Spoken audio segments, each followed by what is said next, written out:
Welcome to Shalom Podcast.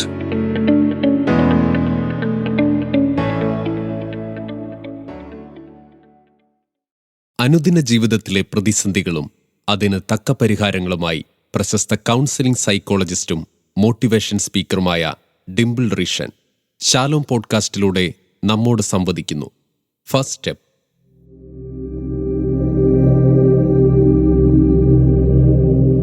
First step എന്ന പ്രോഗ്രാമിലേക്ക് സ്വാഗതം. ഞാൻ ഡിംപിൾ റീഷൻ. സോഷ്യൽ മീഡിയയുടെ അതിപ്രസരമാണ് നമുക്ക് ചുറ്റും. ഫേസ്ബുക്കും ഇൻസ്റ്റഗ്രാമും വാട്സപ്പും തുടങ്ങിയ ജനപ്രിയ മാധ്യമങ്ങളാണ് നമ്മുടെ കുട്ടികളുടെയും കൂടെ. കൂട്ടുകാർക്കെല്ലാം അക്കൗണ്ട് ഉള്ളപ്പോൾ അക്കൗണ്ട് തുറക്കാതെ മാറി നിന്നാൽ ഒറ്റപ്പെടുമെന്ന തോന്നലാണ് മിക്ക കൗമാരക്കാരെയും സോഷ്യൽ മീഡിയ അക്കൗണ്ട് തുറക്കാനായിട്ട് പ്രേരിപ്പിക്കുന്നത്. പോസ്റ്റ് ചെയ്യുന്ന ചിത്രങ്ങൾക്കും വീഡിയോകൾക്കും ലൈക്കും കമന്റുകളൊക്കെ കിട്ടിത്തുടങ്ങുന്നതോടെ കൂടുതൽ പോസ്റ്റ് ചെയ്യാനുള്ള ഒരു പ്രവണത ഏറുകയാണ്. അധികം താമസിയാതെ ഇതൊരു അഡിക്ഷനായിട്ട് മാറുന്നു. സോഷ്യൽ മീഡിയയിൽ നിന്ന് അകന്ന് ഒരു ദിവസം പോലും മാറി നിൽക്കാനാവാത്ത അവസ്ഥയിലേക്ക് നമ്മുടെ കുട്ടികൾ പോവുകയാണ്. സാങ്കേതിക വിദ്യ ഉപയോഗിക്കാൻ അറിയാമെങ്കിലും അതിൽ പതിയിരിക്കുന്ന അപകട സാധ്യതകളെക്കുറിച്ച് പല കൗമാരക്കാർക്കും വേണ്ടത്ര അറിവില്ലെന്നുള്ളതാണ് സത്യം. ഓൺലൈൻ ഉപഭോക്താക്കളുടെ എണ്ണം വർദ്ധിക്കുന്നുണ്ട്. അതിനനുസരിച്ച് പലതരത്തിലുള്ള സൈബർ കുറ്റകൃത്യങ്ങളും പെരുകി വരികയാണ്. എല്ലാ വർഷവും 1,00,000-ലേറെ ആളുകൾ സൈബർ കുറ്റകൃത്യങ്ങൾക്ക് ഇരയാകുന്നുണ്ടെന്നുള്ളതാണ് കണക്കുകൾ.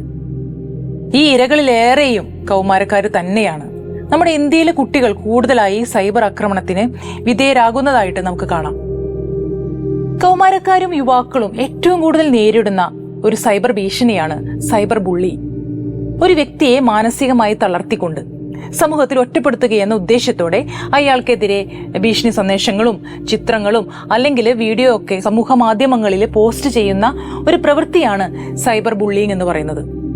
ഒരാളുടെ അക്കൗണ്ട് ഹാക്ക് ചെയ്യുക, സ്വകാര്യ വിവരങ്ങൾ മോഷ്ടിക്കുക, മോർഫ് ചെയ്ത ചിത്രങ്ങൾ പോസ്റ്റ് ചെയ്ത് അവരെ മനഃപൂർവ്വം ദ്രോഹിക്കുക തുടങ്ങിയവയൊക്കെ സൈബർ ബുള്ളിങ് തന്നെയാണ്. ഇതില് ഈ ഇരയുടെ കുടുംബവും കാഴ്ചപ്പാടും അതുപോലെ തന്നെ അവരുടെ ഫിസിക്കും അത് വെച്ച് അവരെ കളിയാക്കുന്നതും സൈബർ ബുള്ളിങ്ങിന്റെ പരിധിയിൽ വരുന്ന കാര്യങ്ങളാണ്. സാമൂഹിക മാധ്യമങ്ങളിൽ പോസ്റ്റ് ചെയ്യുന്ന ഫോട്ടോയും ചിത്രങ്ങളും മറ്റും നിമിഷങ്ങൾക്കുള്ളിൽ ലക്ഷക്കണക്കിന് ആളുകളിലേക്ക് എത്തുന്ന ഒരവസ്ഥ. അതുകൊണ്ട് ഇതുവഴി ഉണ്ടാകാവുന്ന മാനനഷ്ടം അളവറ്റതാണ്. ഒരിക്കൽ പോസ്റ്റ് ചെയ്താൽ പൂർണ്ണമായും നീക്കം ചെയ്യാൻ കഴിയില്ലെന്നത് മാത്രമല്ല, അവയുടെ വിതരണത്തില് ഷെയറിങ്ങില് നമുക്ക് യാതൊരു നിയന്ത്രണവും ഉണ്ടാകാതെ പോകുന്നു.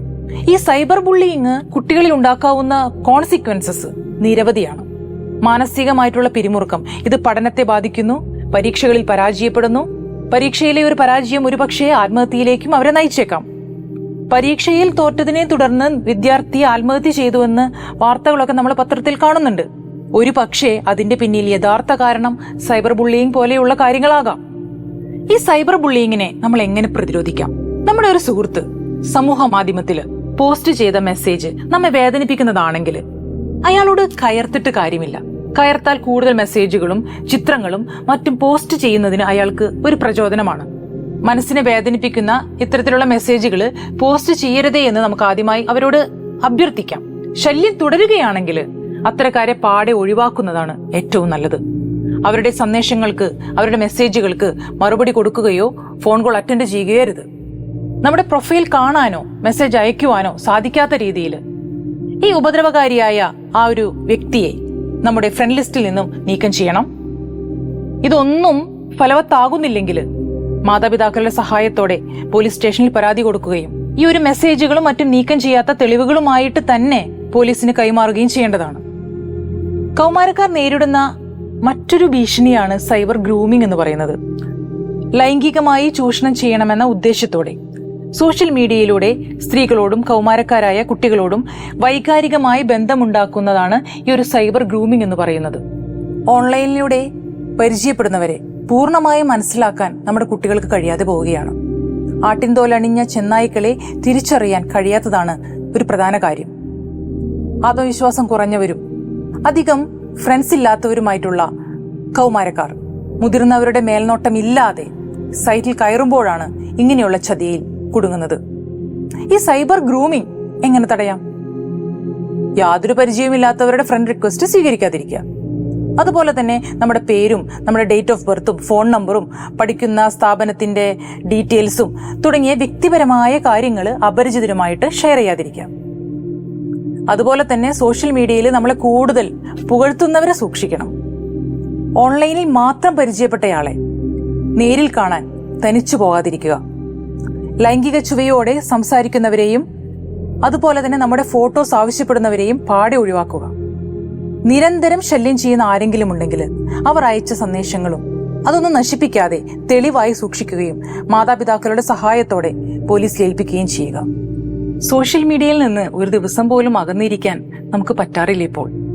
അതിനാൽ നമ്മുടെ പഠനം ശരിയായ രീതിയിൽ മുന്നോട്ട് പോകാനും ബുദ്ധിമുട്ടാണ്. ഇതൊന്നും ആകരുത് നമ്മുടെ അഡിക്ഷൻ.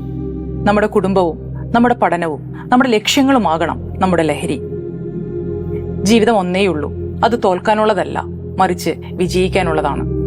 Thank you.